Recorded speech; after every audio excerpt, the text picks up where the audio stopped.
Tooth paste లో చూసినట్టయితే చాలా రకాల కెమికల్స్ ఉంటాయండి. జనరల్ గా ఎవరం గమనించాం మనం. టూత్ పేస్ట్ లో ఒక టైటానియం ఆక్సైడ్ అని ఒక కెమికల్ ఉంటుందండి. ఇప్పుడు 2012 లో కూడా దాని మీద study that can cause ADHD. మనం 2 years నుంచే వాళ్ళకి పళ్ళు తోముతూనే ఉంటామండి విత్ టూత్ పేస్ట్.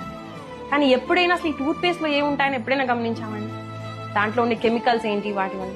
ఎందుకంటే చాలా రకాలైన కెమికల్స్, ట్రైసోక్లాన్ అని, సోడియం లారల్ సల్ఫేట్, ఏదైతే దానికి నురగొస్తుందో దీని వల్ల మనకి ఎండోక్రైన్ అనేది డైరెక్ట్ గా ఎఫెక్ట్ అవుతుంది. థైరాయిడ్ డిస్రప్టర్ అండి. ట్రైసోక్లాన్ అని మీరు కనుక చూసినట్టయితే it is a thyroid disruptor. ఎందుకు ఇన్ని థైరాయిడ్ వస్తున్నాయి అంటే వీ హ్యావ్ రీజన్స్ అండి. సో ఇలాంటి ఎన్విరాన్మెంటల్ ఎఫెక్ట్స్ కనుక మనం కనుక తెలుసుకుని వాటి నుంచి వాళ్ళని తక్కువ ఎక్స్పోజర్ స్టార్ట్ అయిపోతుంది.